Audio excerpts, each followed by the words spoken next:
Alguém mediu a pressão dele, ou ele mesmo, mediu na farmácia porque estava preocupado e foi lá. Isso é comum. Foi lá só porque a pressão estava alta por algum motivo, mas você tira a história, ele não tem sintomas relacionados à hipertensão.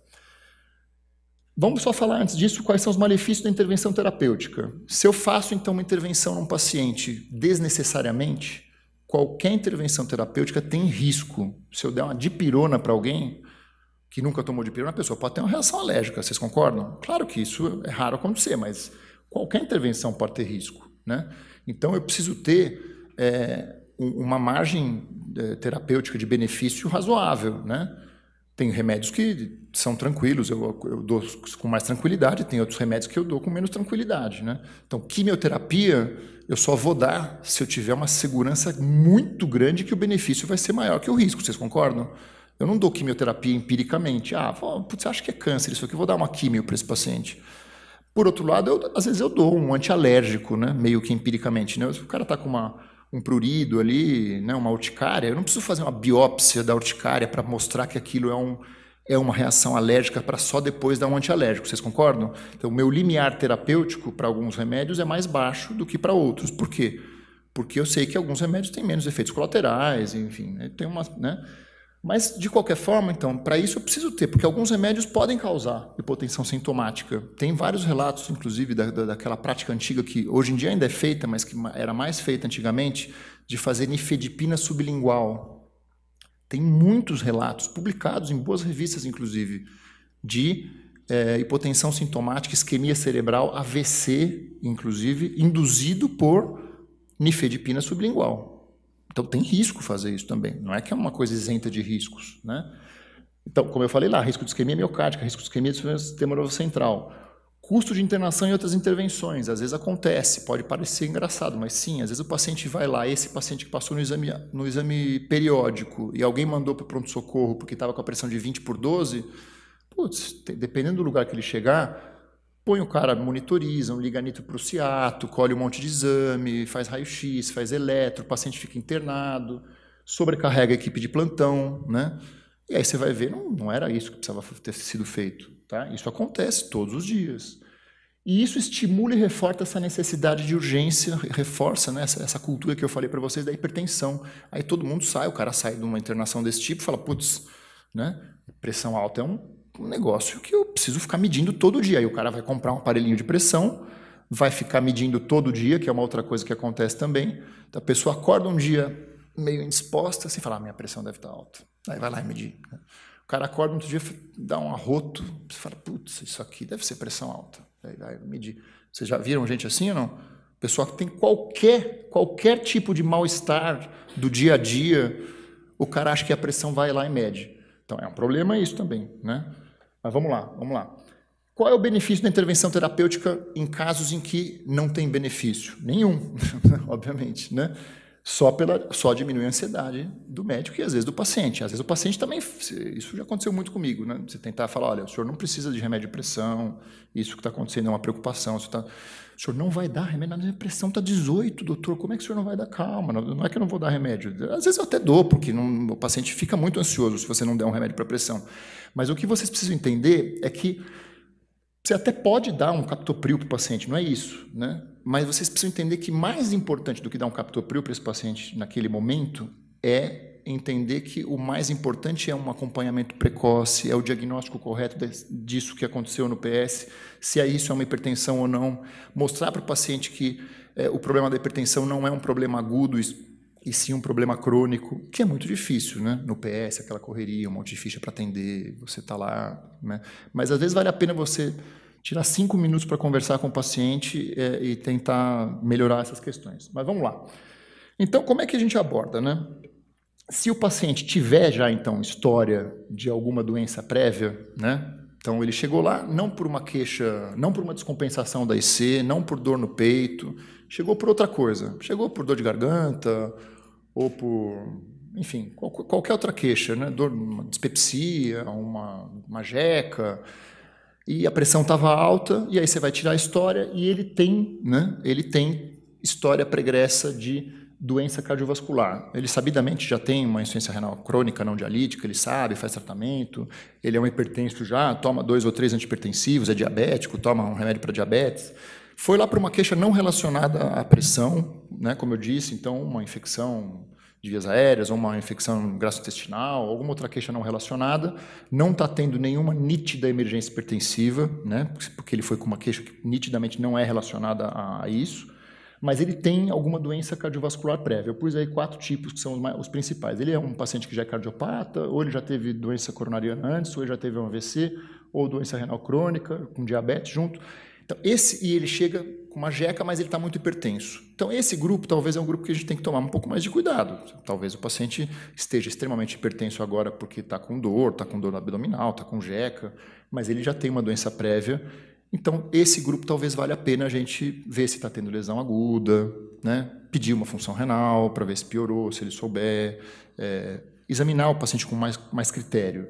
Agora, se o paciente não tem doença prévia, mesmo que ele já tenha diagnóstico de hipertensão, ou mesmo que ele não tenha diagnóstico de hipertensão, paciente jovem, rígido, sem doença prévia, nunca teve nenhum desses eventos sabidos, né? E chega com uma queixa absolutamente não relacionada à doença hipertensiva, então dispneia, dor no peito, déficit neurológico focal, confusão mental, cefaleia intensa com crise convulsiva, enfim. Esses pacientes, se tiverem hipertensos, a abordagem é outra. Aí a gente precisa ver se tem um componente de ansiedade, se tem dor na jogada. A medida da pressão arterial é uma coisa importante. Nos pronto-socorros, a gente sabe que com a correria, a medida correta muitas vezes não é feita de forma adequada. A gente sabe que medindo errado, a gente sempre, muitas vezes a gente superestima a pressão, né? Então, medir rápido, insuflar o manguito rápido, desinsuflar rápido, enfiar o estetoscópio embaixo ali do manguito, prender junto com o manguito. O paciente às vezes está com a perna cruzada, está ansioso, está com a bexiga cheia, chegou correndo, está com dor. Superestima e muito a pressão arterial, não tem dúvida. Então, estava com a pressão alta, está com alguma queixa específica não relacionada à doença cardiovascular, medica para a queixa, sem desespero, sem correr para captopril, põe na sala de emergência. Conversa com o paciente, revê a pressão de novo. Na maioria das vezes vocês conseguem resolver isso sem grandes alardes, tá? Então, novamente aqui, vamos lá. Pressão muito elevada no departamento de emergência. Risco de piora rápida de lesão de órgão-alvo ou sistemas? Não. Que é aquilo que eu falei. É um paciente que não tem história pregressa de nenhum tipo de doença cardiovascular, não é diabético, pode até ser hipertenso prévio ou não, mas não tem nada disso. Então, você só avalia realmente se tem alguma coisa dessas. Não tem, é outra coisa. Tem, então a gente vai ter que avaliar se tem alguma descompensação aguda, então tratar do problema que ele tem e da hipertensão. Não é tratar... dar o remédio para pressão só, também não adianta. Comum, recentemente tive um problema aí, não vou falar onde, mas teve um caso que a paciente teve um evento, né, e tinha sido vista no dia anterior, né, depois foi internada com insuficiência cardíaca grave no dia seguinte, e ela tinha sido vista numa UBS no dia anterior. E olha que interessante, se você foca só na pressão, você erra, né? A paciente no dia anterior, eu peguei o prontuário, estava lá, chegou com 17/10, a primeira coisa que tinha era, a paciente chegou com 17/10 na pressão, no posto de saúde, no acolhimento, né, do posto de saúde. Aí depois estava escrito lá, tinha dispneia, a história estava meio ruinzinha, estava com dispneia.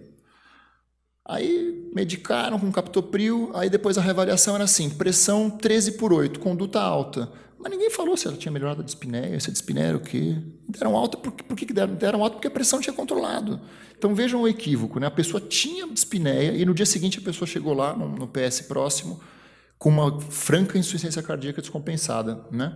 Não morreu nada, deu tudo certo, mas assim, vejam que coisa, né? Você focar no valor da pressão num caso que era grave, não era só a pressão, né? Então tinha dispneia também, tinha outras coisas, né? Ah, mas deu captopril, a pressão melhorou, ficou todo mundo tranquilo porque a pressão estava normal, entendeu? Então não é isso, né? A pressão, num caso de insuficiência cardíaca, é importante baixar? Sim, é importante, é a pós-carga, né? Então você tem que vasodilatar o paciente que tem insuficiência cardíaca, mas não estava escrito se a paciente tinha melhorado a dispneia ou não, talvez ela precisasse de um diurético também, talvez ela precisasse ficar lá, colher uma função renal, talvez tivesse sido um equivalente isquêmico, precisasse de uma troponina, talvez tivesse piorado a função renal, enfim, não sei. Então, se o paciente tem dispneia, tem doença cardiovascular, esse sim é o grupo que você vai ter que ver com calma, né? Agora, se o paciente não tem nada disso, é o caso que aí sim entra naquela coisa toda que muitas vezes é o mito da hipertensão, é a preocupação excessiva com a pressão alta e que leva as pessoas a procurarem o pronto-socorro muitas vezes sem necessidade. Lembrando, então, por que isso aqui depois eu vou falar no segundo aula, eu vou falar um pouco mais desse gráfico, né? Mas eu vou falar especificamente da questão da encefalopatia hipertensiva, mas lembrando, por exemplo, que você dá um antihipertensivo para um paciente que está ansioso, por exemplo, está com dor e não precisaria disso, né? Ainda mais se for mais idoso, etc., você corre o risco de fazer uma hipotensão sintomática e isquemia de órgãos, né? Isso aqui, para vocês lembrarem, é o fluxo sanguíneo do corpo inteiro, mas principalmente o fluxo sanguíneo cerebral, né? E a gente sabe que o fluxo sanguíneo ele é constante, né, numa ampla variação. Aqui é a pressão arterial média, mas então, mesmo que a pressão varie, ó, aqui no caso do normotenso, uma pessoa que não é hipertensa, variando mesmo de 50 até 150 quase, né, a pressão arterial média variando bastante, o fluxo sanguíneo cerebral se mantém constante, por causa do mecanismo da autorregulação, né? Só que tem dois pontos críticos, né? Abaixo de uma pressão mínima, começa a cair o fluxo sanguíneo cerebral, tá? Começa a ter isquemia. E acima de uma pressão também crítica, que é variável, né? O hipertenso, para vocês verem, o hipertenso crônico, essa curva é desviada para a direita, porque ele já se adaptou cronicamente, né? Então, esses pontos críticos são diferentes. Mas então, a partir de uma pressão muito elevada, você começa a ter hiperfluxo. E aí depois eu vou discutir com vocês que é o que acontece na encefalopatia hipertensiva. Você tem edema cerebral vasogênico. Mas você dá um antihipertensivo para um paciente que não precisa, pode acontecer o inverso, cair nessa faixa aqui, né? De hipofluxo, e você pode ter isquemia, tá? Vamos lá. Como é que eu estou de tempo aí? Então tem bastante tempo, tudo bem. Então, voltando aqui na questão da hipertensão no departamento de emergências. Então, tem que tomar cuidado. É uma questão cultural, ela é reforçada pelo sistema de saúde, né? Principalmente, na verdade, assim, a maioria dos casos. Os casos mais graves, eles são minoria. Claro que são os casos que são mais importantes, que impactam, que são os que têm risco de vida. Mas para o dia a dia do emergencista, que está no pronto-socorro de porta aberta, que vai ver casos menos graves também, é importante que a gente cuide também dos casos menos graves por causa daquilo que eu falei. Primeiro que a gente pode cometer heterogenias. Segundo, que a gente reforça uma coisa cultural.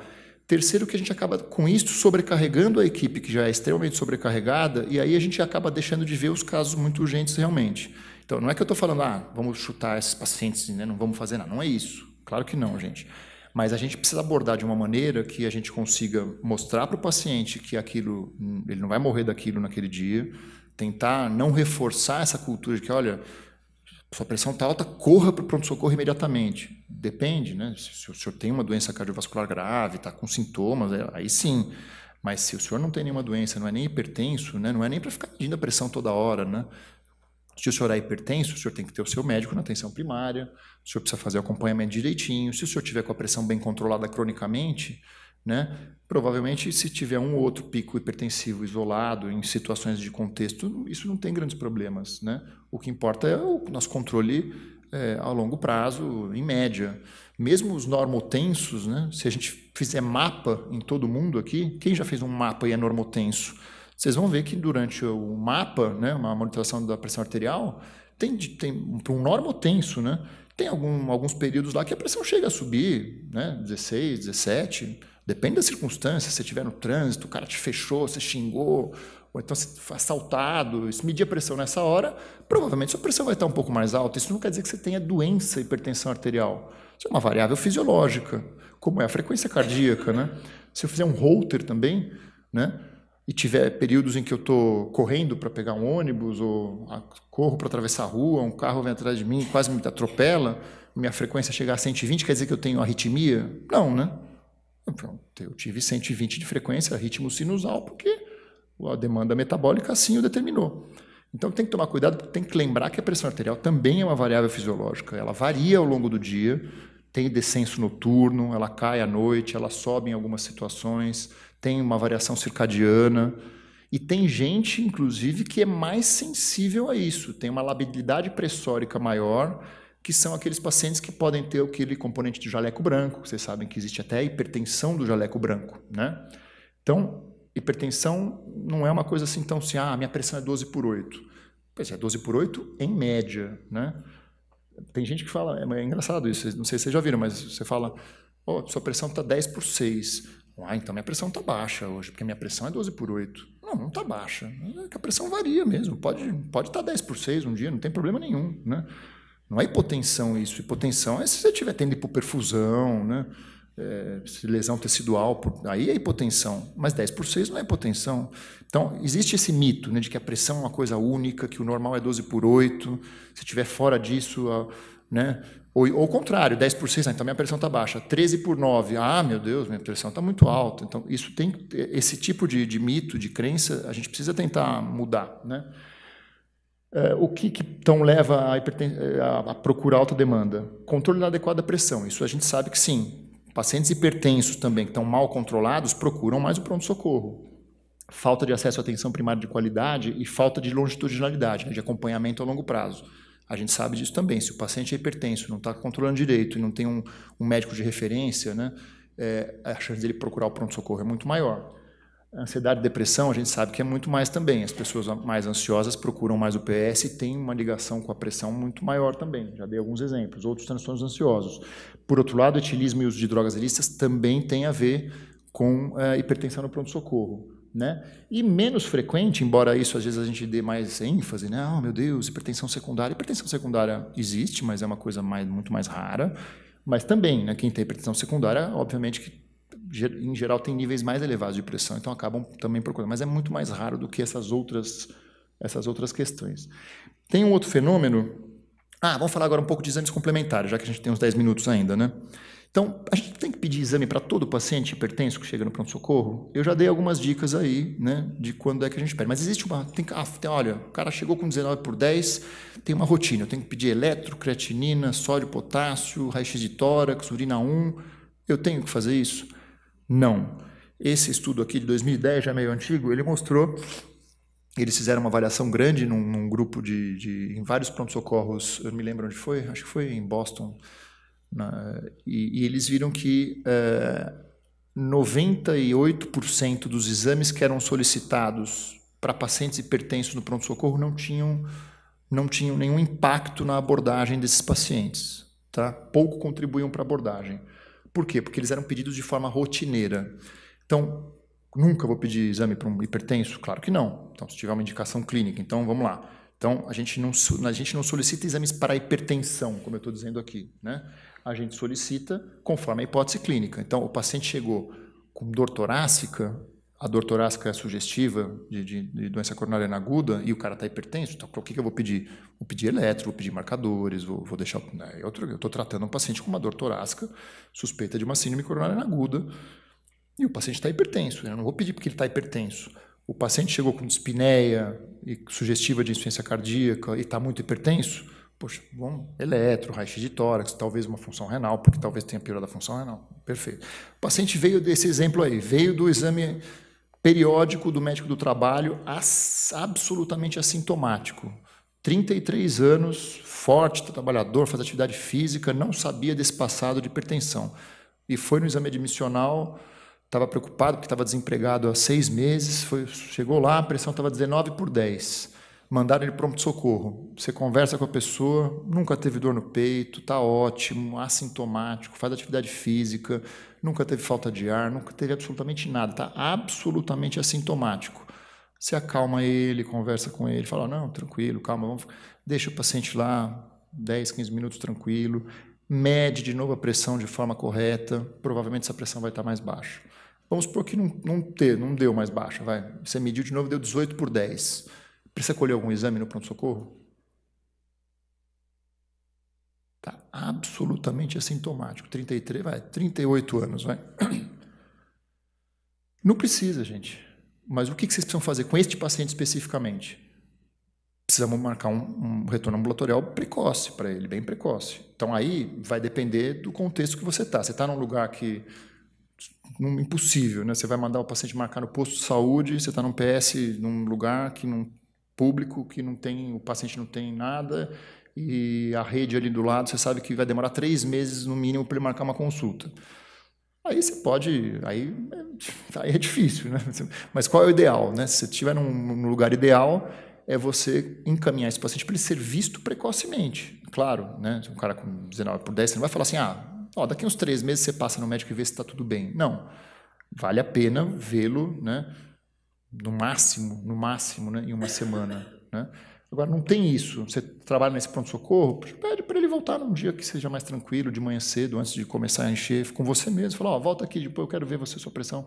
Enquanto isso, você vai marcando no posto, mas volta aqui de novo, eu quero ver você, ver como é que está a pressão. Você pode fazer isso, né? Se for uma situação difícil de resolver. Mas o ideal é isso, um retorno ambulatorial precoce.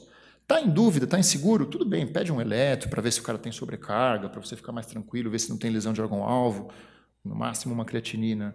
Mas mesmo isso, num paciente jovem que não tinha história de hipertensão, absolutamente assintomático, talvez traga muito pouco benefício naquele momento. Tá? Não, ficou claro isso? E aí, obviamente, que dependendo da queixa, você vai pedir os exames de acordo com as queixas do paciente. Mas não existe exames para hipertensão, isoladamente no pronto-socorro, né? Claro, o paciente depois que você vai acompanhar no ambulatório, você vai pedir para ver se tem lesão de órgão-alvo, vai pedir para ver se tem outros fatores de risco, aí é outra coisa, né? No contexto ambulatorial, tá? Pressão muito elevada, mas não é uma nítida emergência. Então, a gente também sabe que existe redução espontânea da pressão arterial, se a gente medir depois de 1 ou 2 horas de observação. É aquilo que eu falei. O paciente está ansioso, acabou de chegar, alguém falou que a pressão estava alta, ele veio para cá, já ficou mais ansioso. Conversa com o paciente, acalma o paciente, deixa... Às vezes não precisa nem... Se tiver com algum sintoma de ansiedade muito intensa ou... A questão da cefaleia, né, uma coisa, né? Às vezes a pessoa tem cefaleia, ela tem enxaqueca, né? Não é uma cefaleia por causa da pressão. Ou a pessoa tem cefaleia tensional, que é uma coisa super comum, mas a pessoa atribui aquilo à hipertensão. Então, o paciente está com uma cefaleia que ele tem faz 10 anos, né? Medica para a cefaleia, né? Dá um remédio para dor. Está extremamente ansioso, é uma crise de pânico, dá um benzodiazepínico, não tem problema. Se for uma ansiedade contornável com a conversa só, conversa, fala, olha, calma, isso não é uma emergência, vamos ficar aqui um pouquinho, dá uma relaxada, daqui a pouquinho a gente vai conversar de novo, vou medir sua pressão de novo, fica tranquilo, reavalia, existe uma redução espontânea.